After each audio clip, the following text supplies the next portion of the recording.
It is a new year, and I know there's a lot of people who've set New Year's goals, and I know if you follow us at all that you would have been able to get our goal setting workbook. So today I want to chat about if your goal this year is to improve your relationships. I'm talking to all the couples out there.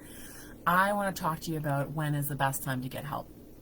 So we often see in couple relationships that people come in for help is they come in a little bit too late. And the story that I usually hear is that, well, things are not bad enough to get help yet, or things are not just not broken enough in order to get help. Now, it's a weird approach to have about your relationship. I'm not really sure where this idea comes from, or the philosophy comes from, or the mindset comes from, that we have to wait for things to be really broken before we access help. It's probably have to do with a lot of shame around getting support and getting an outsider's view of your relationship. We have this cultural idea that we should just know how to be in a relationship with somebody, that we meet someone, we fall in love, and that's pretty much it. And it should be easy peasy, and we should figure out all the things by ourselves. And asking for help somehow is a sign of weakness, or it's a sign that, we are personally are broken, or the relationship's actually broken. I want to challenge that notion. I want you to think about every relationship has conflict, and every relationship is going to have at least one monumental event or heartbreak in that relationship. And because it's just life, and this is how we get through life, and we have these life experiences that impact all of our relationships. So this is whether you're in a marriage or a dating relationship, it doesn't really matter. We're all going to have those things. And I want you to imagine that your relationship is like a house. And when you meet someone and you date and you get to know them, you're building that structure of that house. When you fall in love, you're adding the things to the house, and the siding and the furniture and decorating. And the years that you're together is developing this house. When we have conflict in a relationship, it's kind of like having a small little kitchen fire, like a grease fire. And if we are on top of things and attuned and paying attention, which is really difficult to do all the time, we'll put out the kitchen fire pretty quickly. But when there's conflict that happens over and over again, which is very typical and very normal, it's like having that grease kitchen fire getting bigger and bigger and bigger. And then it becomes more difficult to manage. You can't just throw a glass of water on it, or put something use a small fire extinguisher for it, because it's too big. And so what happens in relationships is there's this fire that's building inside the house, and we're using these small approaches to it to try to put the fire out.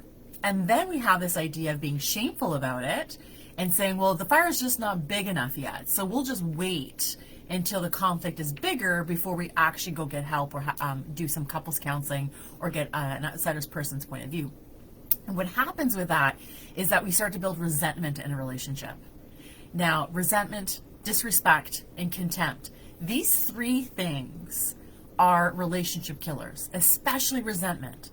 Resentment will kill the relationship. You can love someone with the depth of your heart, and if resentment actually comes into that relationship and then makes a home there and becomes a permanent fixture of your relationship, that relationship is really going to struggle. It's counterintuitive to love.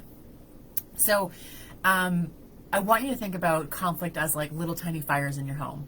And we never sit back and think, well, I'm just going to wait for my house to be completely engulfed in the flames before I call the fire department, because then the structure is actually gone. So everything you put into this relationship to build this house, to build the structure, to decorate it, to put on the siding, all the things that you've done gets burnt away before you actually call the fire department. That is often when people are asking for help in counseling. So they come into counseling, they've had years and years and years of contempt and resentment and conflict and just heartache and heartbreak and so many wounds.